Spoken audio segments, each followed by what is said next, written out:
Bom dia, graça e paz mais uma vez. Abra sua Bíblia em João, capítulo 2. Nós estamos no tempo da Epifania, o tempo em que nós meditamos sobre a vida e o ministério público de Jesus.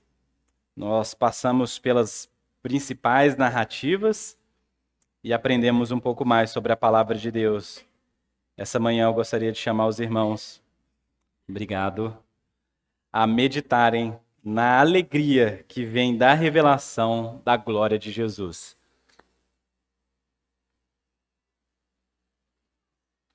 É o texto de um casamento, as bodas em Caná da Galileia, um texto muito interessante e que é maravilhoso, talvez seja especial. Hoje nós fizemos a apresentação do Estevão aqui, não é isso? Falamos um pouco sobre família e continuaremos a falar sobre família. No entanto, como Jesus se revela em um casamento. Coisa maravilhosa, não é isso? João capítulo 2. Nós vamos ler até o versículo 12. E a palavra de Deus diz assim. João capítulo 2, versículo 1. 3 dias depois, houve um casamento em Caná da Galileia e a mãe de Jesus estava ali. Jesus também foi convidado com os seus discípulos para o casamento. Tendo acabado o vinho, a mãe de Jesus lhe disse: "Eles não têm mais vinho." Mas Jesus respondeu: "Por que a senhora está me dizendo isto? Ainda não é chegada a minha hora." Então ela falou aos serventes: "Façam tudo o que ele disser." Estavam ali 6 potes de pedra que os judeus usavam para as purificações, e em cada um cabia cerca de 100 litros. Jesus lhe disse: "Encham de água esses potes." E eles os encheram totalmente. Então lhe disse: "Agora tirem um pouco e levem ao responsável pela festa." Eles o fizeram. Quando o responsável pela festa provou a água transformada em vinho, ele não sabia de onde tinha vindo, por mais que os serventes que haviam tirado a água soubessem. Chamou o noivo e lhe disse: "Todos costumam servir primeiro o vinho bom, e quando já beberam muito, servem o vinho inferior. Você, porém, guardou o melhor vinho até agora." Assim, em Caná da Galileia, Jesus deu início aos seus sinais. Ele manifestou a sua glória e os seus discípulos creram nele. Depois disso, ele foi a Cafarnaum com sua mãe, seus irmãos e seus discípulos e ficaram ali não muitos dias. Amém? Vamos orar mais uma vez? Pai, essa é a sua palavra, inspirada, tendo tudo aquilo que nós precisamos para desfrutar da sua boa vontade. Nós queremos que essa manhã o nosso coração se alegre mais uma vez em escutar os relatos da revelação de Jesus Cristo, nosso Senhor. Que a alegria possa vir nas nossas vidas, nas nossas casas, nossas famílias. Alegria que vem do Evangelho, alegria que vem da nossa salvação. Amém. Amém, irmãos? Nós temos aqui casamento, vinho e glória. É uma boa combinação para dias festivos. Nós temos algo acontecendo diante dos nossos olhos. Primeiro, porque Deus ama casamentos. Deus ama famílias. Deus ama isso que Ele constituiu no início. O casamento é a mais antiga das instituições. Vocês lembram de Adão e Eva. De como, no propósito da união de um homem com uma mulher, Deus deseja revelar a sua glória, a sua imagem na terra. De como homem e mulher são chamados a não só multiplicar, ter mais filhos, obviamente mais filhos, mas a frutificar em toda boa obra, guardar o jardim, dar nome aos animais, dominar. A família é o lugar onde Deus escolheu revelar a sua imagem. Homem e mulher revelam a imagem de Deus. E ali no Éden nós percebemos esse chamado para cultivar, multiplicar, guardar. Ali havia alegria em 2, que era multiplicada para mais. Ali havia a alegria no próprio Deus, que os criou para aquele propósito, para que no mundo nós pudéssemos ser imagem e semelhança do Deus eterno, Criador de céus e terra. Ou seja, um dos lugares que Deus escolheu para manifestar a sua glória é a família. E a gente consegue ver isso mais claramente, acompanhar toda a Escritura. Quantas histórias de famílias nós temos ali. Inclusive, se você está fazendo o seu plano de leitura, você deve estar passando pela história de muitas famílias. Não é isso? A família de Noé, a família de Abraão, Isaac, Jacó, a família dos filhos desses irmãos, e aí você fica pensando, essas famílias não eram tão perfeitas assim. No entanto, Deus escolhe famílias para preservar a sua semente, da qual viria Jesus. E nessas histórias meio bagunçadas, Deus ainda revela a sua glória. É isso que nós somos convidados a ver nessa manhã, de como Deus deseja revelar a sua glória em Jesus. Mas a gente ainda vai olhando para esse texto, porque a gente ainda tem uma outra imagem, além da família, além do casamento, nós temos a imagem do vinho. O vinho na Bíblia normalmente traz a ideia de alegria, não é isso? Você vai lendo os diversos textos, e eu vou fazer uma aspas aqui agora. Apesar do nosso país ter um grande problema com vinhos e outras bebidas alcoólicas, a Bíblia ela é muito ampla nesse assunto. Normalmente, quando se refere ao vinho, fala sobre a alegria que as pessoas, ou o próprio Deus, usando imagens de vinho para dizer que restauraria a alegria do seu povo. O vinho na Bíblia é um assunto que não pode ser ignorado, tá bom? No mundo antigo, ele fazia parte da dieta, da alimentação das pessoas. Não era um artigo de luxo ou de alguma coisa para as pessoas se embriagarem levianamente. O vinho era parte da refeição, assim como outros itens. Fazia parte da cesta básica do povo hebreu ou do povo antigo, né? Enfim...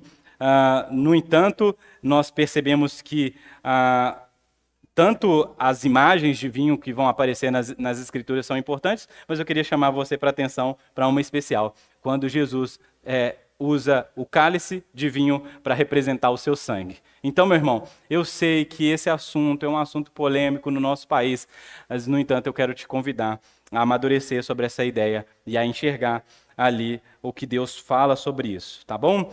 De como esses elementos, eles transmitem uma imagem, ok? Nós não estamos falando do elemento em si, mas da imagem que ele pode transmitir e que pode nos ensinar. Inclusive, um fato histórico aqui, um dos melhores vinhos do mundo é produzido por um monastério de discípulos de São Beneditos, né?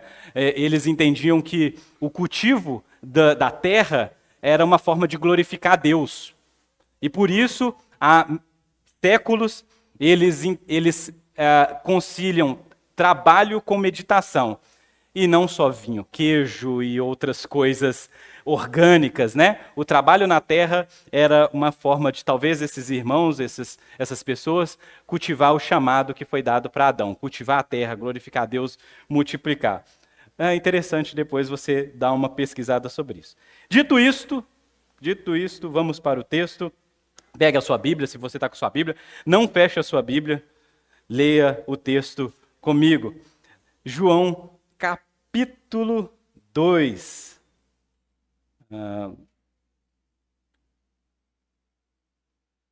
Capítulo 2.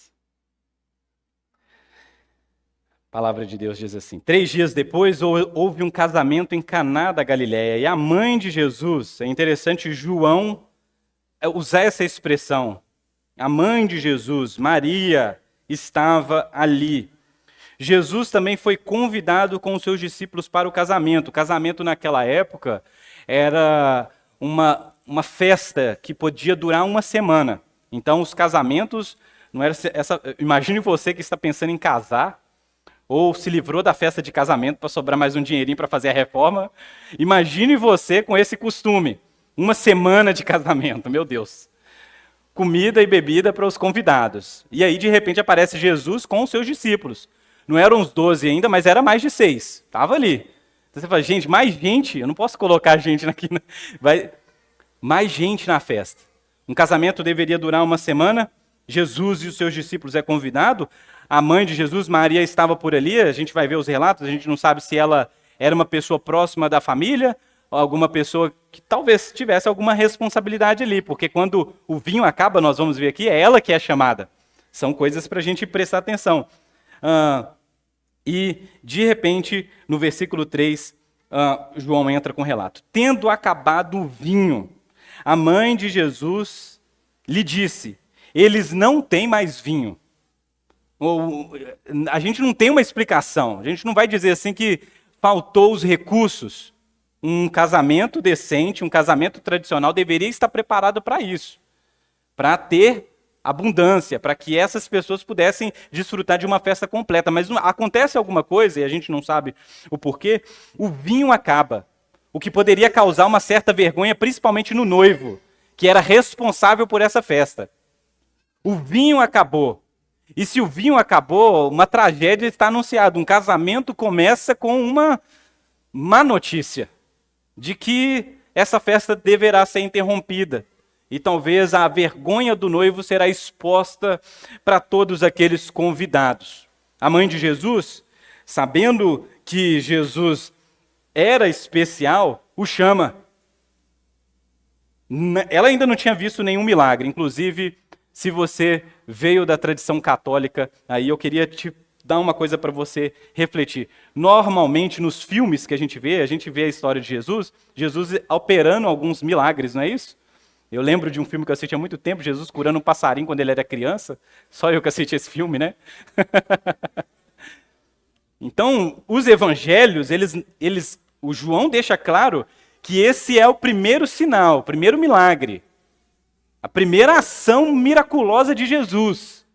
Maria não tinha isso em mente. No entanto, ela sabe que seu filho é especial.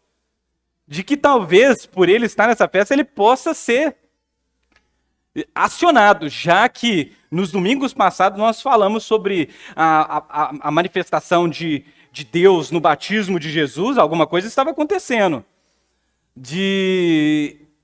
Agora começou a coisa a ficar séria. Jesus já está fazendo discípulos. Maria então chama o seu filho e diz para ele, olha, o vinho acabou. Como que alguém que diz, olha, nós temos um problema, o que você vai fazer? Em algumas traduções, eu sei que a NAA ela melhorou muito esse diálogo, né? Mas em alguma tradução parece até ríspido, né? Jesus vai dizer, mulher, o que tenho eu contigo? Na minha versão diz assim, por que a senhora está me dizendo isso? Parece que Jesus está sendo grosso com a sua mãe, não é isso? Mulher, o que tenho eu contigo? Se eu falo isso com a minha esposa, o negócio não vai ficar bom. Mas essa expressão que é traduzida em muitas versões nossas, ela não representa essa coisa rude, mas um respeito. É uma forma de chamar de senhora, de dama. É uma forma de Jesus colocar uma coisa que não aparece tão claro no texto, é que Jesus está dizendo, olha, a minha vontade, ou o que eu tenho que fazer agora, na minha missão, não compete a você me ordenar. É isso que Jesus está dizendo, olha, o que eu tenho que fazer não compete a você me instruir a partir de agora. Jesus mesmo diz que ele faz a vontade do Pai, ou seja, o departamento de Jesus agora é outro. Ele faz a vontade do Pai. As necessidades, os milagres, a gente vai ver isso nos textos. Os milagres, as palavras, as pessoas, os encontros, tudo isso agora faz parte de uma agenda que vem direto do Pai de Jesus. E não das pessoas, e nem da sua própria mãe. Não são as pessoas que ditam a agenda de Jesus. Apesar de muitos de nós acharmos que podemos mover a mão de Deus com a nossa fé e com a nossa insistência. Deus não está submisso à nossa vontade e tem os seus planos e os seus decretos eternos, a qual está casado com essa vontade que vai se revelando a nós. O que tenho eu contigo, Senhora, o que tenho eu contigo, não é você que diz o que eu tenho que fazer. Então Jesus está deixando claro para Maria, que talvez ainda não tenha entendido a relação. Lembre, é a mãe de Jesus, no entanto, ainda é aquela serva. que fala para o anjo, eis aqui a tua serva, que carrega o Salvador, o seu Senhor. Aqui Maria precisa entender que ela é sim a mãe de Jesus, no entanto, Jesus é o seu Senhor. É Ele quem deve dizer, não mais ela. E isso precisa ficar muito claro aqui, para que Maria possa, ao ver o sofrimento, não chegou ainda a minha hora, para que ao ver o sofrimento de Jesus, ela não sofra apenas como uma mãe. É muito difícil a gente pensar em Maria, por isso a gente deve pensar no seu exemplo de fé e de serva mesmo, mas como na cabeça daquela mulher ela separa essas duas coisas. É o meu filho, no entanto é o meu Senhor. Quando vê ele na cruz, pensa no filho ou no Senhor? Que coisa! Não é interessante a gente meditar sobre essas coisas? É uma mãe que sofre, mas também é alguém que é alcançado pela obra do Filho, que é o seu Senhor e Deus. Ainda não chegou a minha hora, não chegou o tempo de revelar o plano da redenção. Foi para isso que Jesus veio. Lembre-se bem, Jesus é o que salva, Jesus é o Salvador, Jesus é o Cordeiro de Deus que tira o pecado do mundo. Chegou a hora de Jesus se revelar, não ainda como ele vai se revelar na cruz. No entanto, Maria entende, percebe e diz para os servos, para os ajudantes que estavam ali, agora é ele quem diz. Perceba bem, nós temos uma situação, um caos se instala, as pessoas procuram Maria, talvez ela fosse uma pessoa com uma certa responsabilidade nessa festa, que pudesse talvez sugerir alguma solução ali. No entanto, Maria entende, opa, essa festa aqui já tem um Senhor. Essa festa aqui já tem alguém que cuida, e esse alguém é Jesus. Façam aquilo que ele disser. São as palavras de Maria. Façam tudo o que ele disser. Quando nós dissemos qual é a importância de Maria no Evangelho, nós pensamos, além de todas as outras coisas que ela fez, meditar nas palavras dessa mulher, que diz que nós não devemos olhar para ela, mas para Jesus. Façam tudo o que ele disser. Tudo o que ele disser. Maria nunca intentou ser uma mediadora, alguém que tinha um papel de prioridade ou de primícia nos cultos, nas reuniões. Maria era uma serva, a mãe de Jesus, um propósito bem definido na sua humildade. Ela, como João Batista também, ela vai desaparecendo do cenário para que Jesus possa ficar evidente. Tenha isso em mente. Tenha isso em mente quando você for conversar com as pessoas. Façam tudo o que ele disser. Então, o relato vai dizer que estavam ali 6 potes de pedras. Não é isso? E que outras versões vão usar outras palavras, né? Como que está aí na sua versão aí? Talhas, vasos de purificação, que está escrito? Né? Talhas, né? Ele não está descrito que eram potes de 100 litros, né? Isso aqui você vai ter que estudar também com a gente para você ver esses termos, né? A NAA, ela traduziu, assim, ela adiantou esse processo para nós, mas se você multiplicar 6 vezes 100, nós temos 600 litros de água aí. O texto deixa claro que era água, não era o resto de vinho que sobrou em um lugar e Jesus multiplicou o vinho. O milagre não é multiplicação de vinho. É transformação. Se você pensar, nós temos aqui uma caixa d'água. A caixa d'água de água aqui, a qual Jesus está dizendo, encha esses potes de vinho, de água. Encha eles, porque o milagre está próximo a cabeça, acontecer. Essas águas eram usadas, esses potes eram usados para purificação. Então, eles enchem e Jesus disse, agora tirem um pouco e levem ao responsável pela festa. Sem dizer, água se transforma em vinho. Sem dizer alguma... Simplesmente façam na obediência. E é interessante porque Jesus não depende de ninguém para fazer, seja qualquer coisa que ele deseja fazer. No entanto, ele inclui pessoas nos seus milagres. Isso é uma coisa muito comum e nós vamos perceber isso também nas histórias, de como Jesus vai colocando pessoas para participar dos milagres, como se a gente, de alguma maneira, participasse, tivesse uma cooperação naquilo que Deus está fazendo. No entanto, é Ele quem realiza, é Ele quem tem um poder, é Ele que faz a transformação. Então, quando o responsável, versículo 9, quando o responsável pela festa provou a água transformada em vinho, ele não sabia de onde tinha vindo, por mais que os serventes sabiam. Os serventes provaram o milagre, eles viram o milagre. Eles viram tudo o que estava acontecendo, mas ele não. Ele não tinha visto o milagre. Faz sentido a gente pensar sobre isso aqui, de que o próprio João diz que no início o verbo era Deus e o verbo estava com Deus, de que todas as coisas antes da criação, antes de tudo isso acontecer, o próprio Jesus estava lá, e ele é autor disso, ele estava no momento da criação, ele também é a fonte de tudo que existe. Não é difícil a gente imaginar de que aquele que cria seres humanos do pó da terra podem transformar a natureza de algo. Se você pega o elemento da água, que é uma coisa bem simples, né, H2O, né, o hidrogênio e 2 de oxigênio, né, quando você percebe o que é vinho, que é muito difícil de falar a fórmula aqui. Inclusive, eu tinha até pedido a Ana Clara aqui para me ajudar, e quase que eu pedi a você também, quase que eu mando a mensagem para você, me ajuda com isso aqui. Mas eu não vou falar isso, eu não vou me ousar fazer isso, tá bom? Mas eu queria te dizer, o que água é basicamente isso. Hidrogênio e oxigênio, não é isso? Basicamente isso. Vinho, no entanto, é água, álcool, glicerol, ácidos orgânicos, e inclusive é a coisa orgânica de vinho, de qualquer outra coisa que vai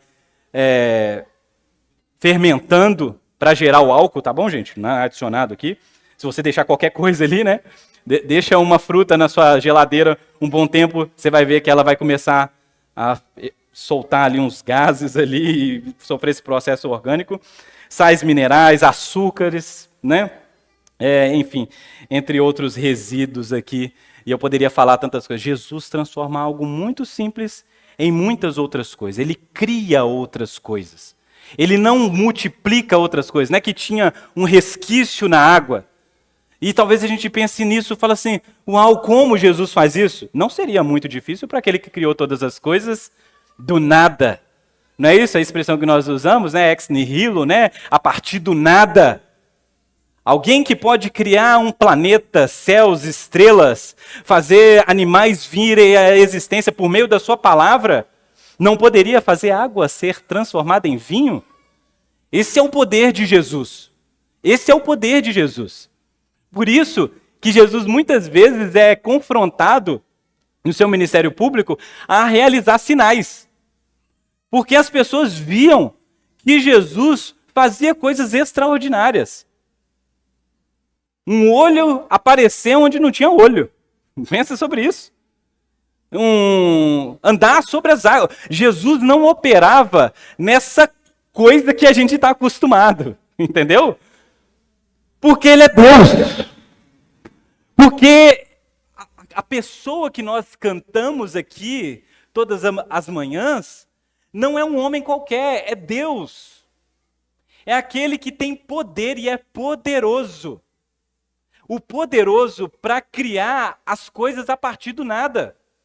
Sim, ele pode multiplicar pão, ele pode multiplicar peixe, ele pode restaurar a saúde das pessoas, no entanto, ele pode fazer algo extraordinário, que é a partir do nada fazer algo surgir, aparecer diante dos nossos olhos. Ele pode usar suas palavras e dizer, apareça. No entanto, o milagre é tão extraordinário que, enquanto as pessoas trabalham, as coisas vão se transformando, a ponto de uma pessoa ficar entusiasmada, aterrorizada, surpreendida. Onde estava esse vinho? A qualidade do vinho era sobremodo extraordinário. Normalmente, o relato está dizendo aqui, e é isso que o organizador vai dizer aqui, né? De que as pessoas normalmente deixam o pior vinho, né, para o final. Por quê? Obviamente, gente, entenda o texto, não precisa a gente fugir disso aqui. Existe uma verdade aqui. O melhor vinho, ele tinha sim um teor alcoólico, e por causa disso, as pessoas que tomavam os seus primeiros vinhos já estavam mais relaxadas. É a mesma coisa do negócio de comida aqui, ó. Pensa em comida. Quando você vai servir a comida aqui, churrasco, tá bom? Pra você não ficar só no vinho ali. Eu sei que muitos aqui não tem isso mais, graças a Deus por isso. Você está no churrasco ali, normalmente aparece a picanha, aparece as coisas boas, a gente fala, vamos nesse aqui no início. Porque no final do churrasco, você não está diferenciando mais linguiça de asinha, não é isso? Asinha, você só está comendo. Você já está entorpecido de tanta comida, não é isso? Obviamente, alguma coisa acontece. Aparece vinho, vinho de boa qualidade, talvez o melhor que já existiu, nunca mais haverá, não sabemos. Mas Jesus faz algo extraordinário para aquelas pessoas. Se o vinho representava a alegria dessa festa, a escassez dele poderia representar não alegria, a tristeza, talvez um sinal do que seria esse casamento. No entanto, não é assim. Jesus se importa com essa família, com essa casa em específico, e faz com que essa alegria seja restaurada. Mas nós estamos falando aqui de imagens, não é isso? Nós estamos falando de imagens. Se o vinho para o Antigo Testamento representava essa alegria, inclusive eu queria fazer essa aspas de novo, tá bom? Muitas vezes a Bíblia também fala sobre o consumo pecaminoso de bebida alcoólica. Ok, irmãos? No Antigo Testamento e no Novo Testamento também. Amém? Fecha aspas, volta. Nós temos, se o vinho muitas vezes é sinal de que Deus restauraria a alegria de Israel, essa família representa também o povo judeu do seu tempo. O judaísmo, ou não só o judaísmo, os judeus desse tempo eram pessoas que estavam sendo há muito tempo massacrados por governos, impérios. A alegria desse povo não era mais comparado à alegria de tempos antigos. Pense no contexto dessas pessoas. Talvez seja isso que nós vamos estudar. A aula do próximo sábado vai te trazer um pouco disso. De que aqueles que foram fortes, com vigor, vitalidade, alegria, que já entoaram canções como as dos Salmos, que já fizeram poemas de lutas, de batalhas vencidas, são essas agora que andam cabisbaixos. Atormentado por muitos governos e agora pelo Império Romano, não desfrutam de liberdade, inclusive salvação. O canto de salvação era algo que já havia perdido e diluído nesse povo. E parece que com isso Jesus está também ilustrando aquilo que ele faria, não só no povo judeu, mas também para a humanidade. Que a alegria seria restaurada. De que a partir do nada, de coisas que nós não temos tantas evidências e de pegar e de ver, a partir desse nada Deus traria algo novo. Eu penso sobre o milagre do Evangelho. E você também deveria pensar sobre isso. De um milagre que é muito mais difícil do que transformar água em vinho, do que fazer uma coisa aparecer, água sair da rocha, que é quando um coração de pedra é transformado em um coração de carne. Esse milagre é um milagre extraordinário. De quando um coração pecaminoso, um coração de pedra, um coração que não ama a Deus e sua lei, é transformado para um coração que deseja, que ama a Deus, que agora é um coração novo, restaurado, regenerado. É esse o milagre do Evangelho. É aí que Deus opera o milagre da salvação, onde nós podemos desfrutar de verdadeira alegria. Inclusive, essa semana, quando meditava sobre as bem-aventuranças e a palavra bem-aventurado, muitas traduções traduzem bem-aventurado por mais do que felizes. Que tipo de felicidade é essa que é oferecida no Evangelho? Que tipo de alegria é essa que é oferecida no Evangelho? Alegria superior a que o vinho pode trazer para pessoas. Alegria superior a que qualquer coisa nessa vida possam trazer para as pessoas. Por isso, alguém que lida, seja com vinho, seja com droga, seja com comida, seja com trabalho, seja com status, de maneira pecaminosa, essa pessoa tende a se tornar um escravo daquilo. Percebe bem? No entanto, se o evangelho te libertar, nenhuma dessas coisas mais pode te dominar. Se o evangelho te apresentar alegria verdadeira, e não estou falando de você estar o tempo todo alegre e você é despedida, eu estou alegre. Eu estou doente, não estou falando disso. Eu estou falando de você obter a alegria do reino, uma alegria espiritual, a alegria que te faz perseverar, te sustenta nos momentos de angústia, te faz olhar para a luz no fim do túnel.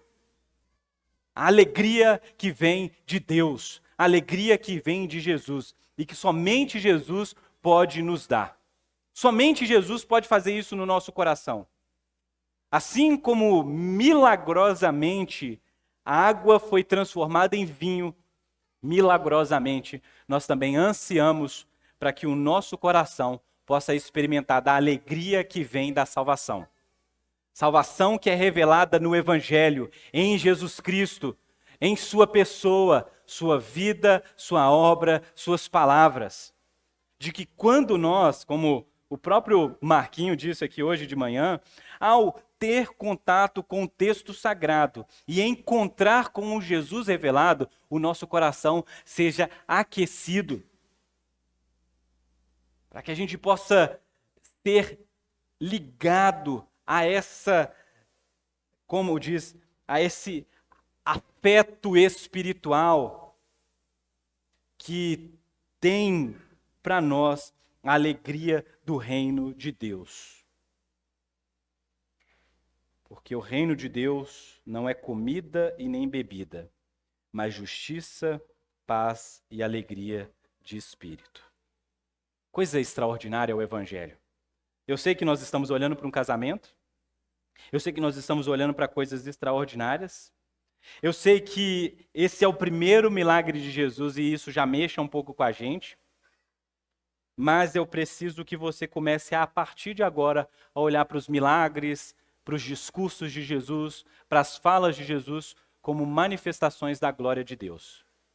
O mesmo Deus que se revela no Monte Sinai, em trovões, em fogo, em nuvem, em aquela coisa aterrorizante, que é de fato a presença de Deus. O mesmo Deus que não pode ser tocado nem visto, é o mesmo Deus que agora se revela na face de um homem. E aqui nós temos um paradoxo, uma coisa, como assim? O Deus criador dos céus e da terra se revelando na face de Jesus, nas palavras de Jesus, nas obras de Jesus. Agora, Deus escolheu um lugar para revelar. E quando nós, nos próximos domingos, meditarmos sobre as obras, os milagres, as falas de Jesus, que um pedaço dessa glória seja revelado mais ainda para você. E você entenda que todo milagre tem um objetivo. Todo sinal tem um objetivo claro: apontar para Jesus. Nós olhamos para os milagres e a gente pode, às vezes, fazer pregação do milagre. Mas os milagres são para mostrar a glória de Jesus. Eles não são maiores do que Jesus. Eles não são mais extraordinários do que o próprio Jesus em carne e osso, encontrando pessoas, salvando e perdoando. Aqui está um milagre que vale a pena. Para que você não seja enganado por qualquer milagre. Porque eu não sei se você sabe, o próprio Jesus pode realizar milagre, mas Satanás e seus demônios também. Que milagres não sejam você não fique vivendo, buscando essas coisas que... Mas perceba bem, Jesus está sendo revelado nisso? Se Jesus está sendo revelado nisso, então isso é algo bom. Amém? Queria meditar em algo com vocês, para a gente perceber. Primeiro, que a glória de Jesus é vista nos seus atos, palavras e na sua vida. Eles revelam o Deus Criador, o Deus Todo-Poderoso.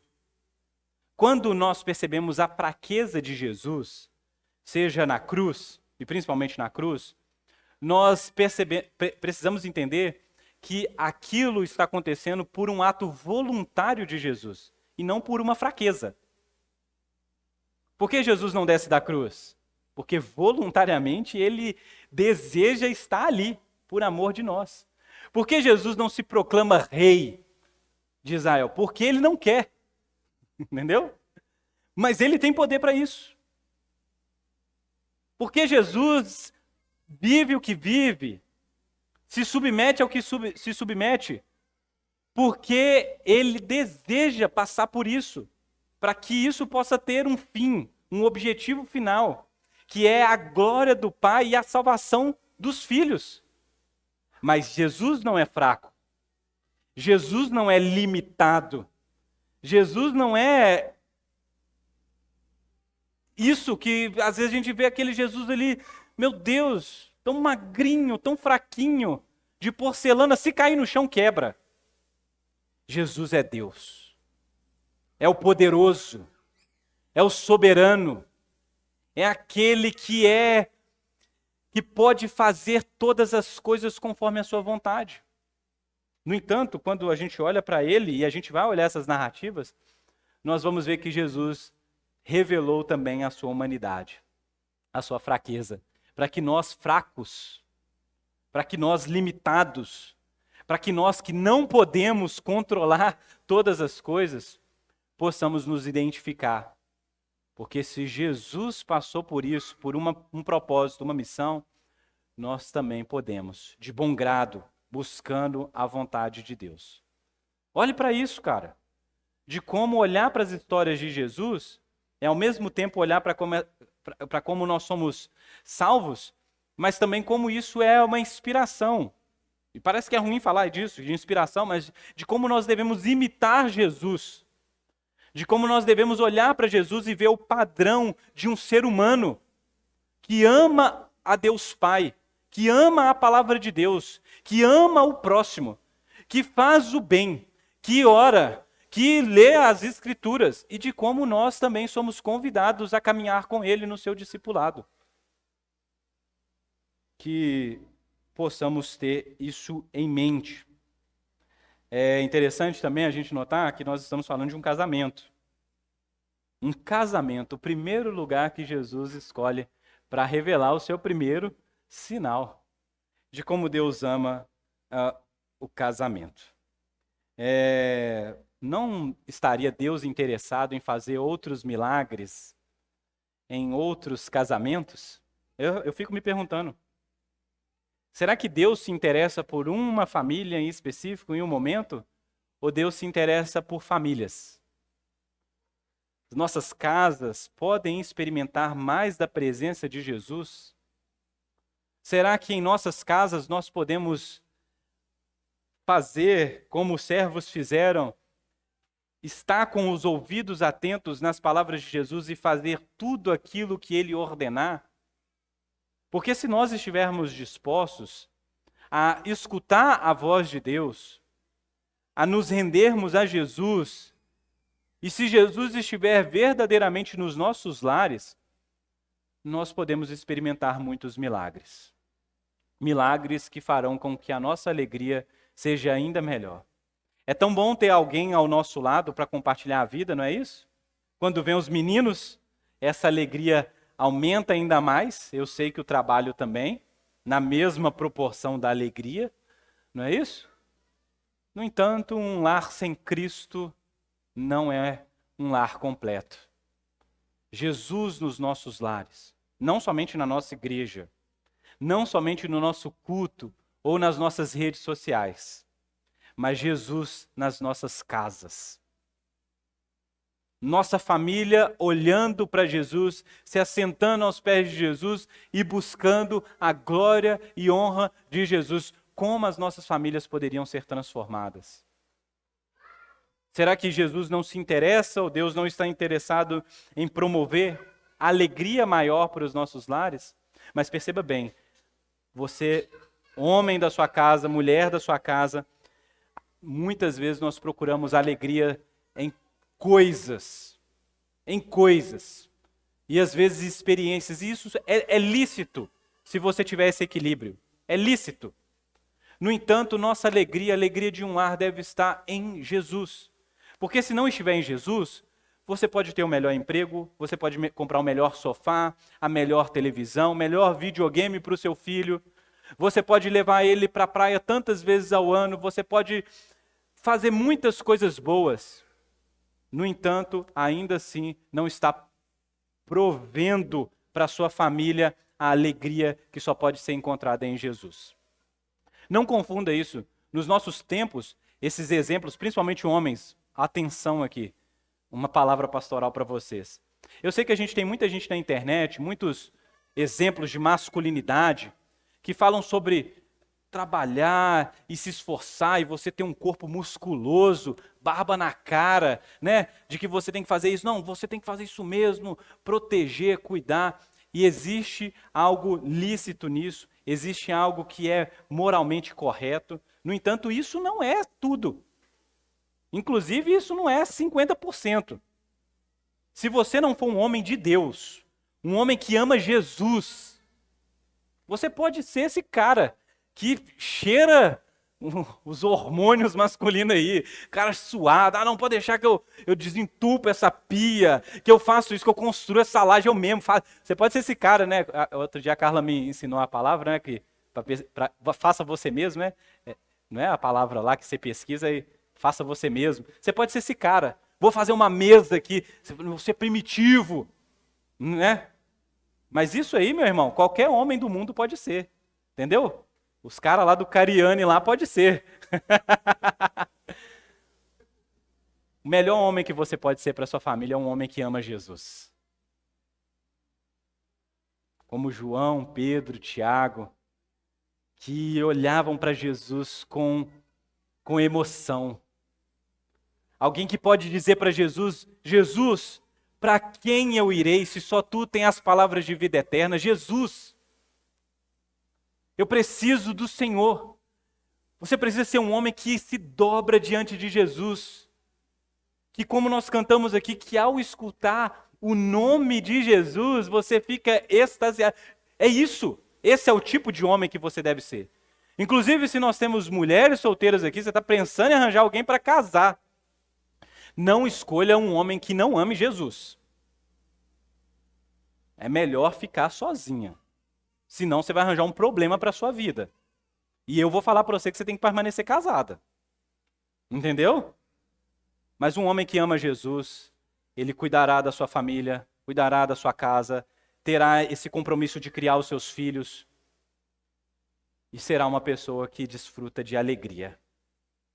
Ele não vai precisar trocar de esposa, porque eu não estou contente com a minha, eu não estou feliz com a minha. A felicidade dele não é aqui, ó, peraí, isso é uma parte da minha felicidade, mas a felicidade que me governa vem dos céus. É Jesus, é o Evangelho.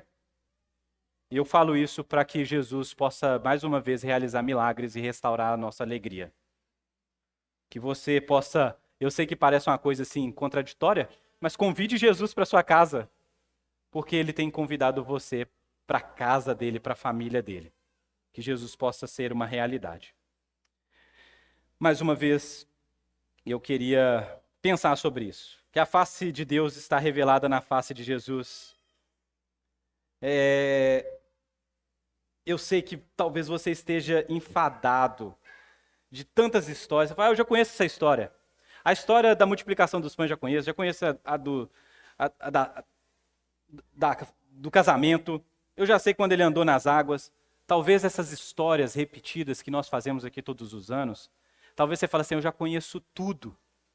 Talvez você esteja de barriga cheia, de estômago cheio, e não consiga mais sentir esse sabor.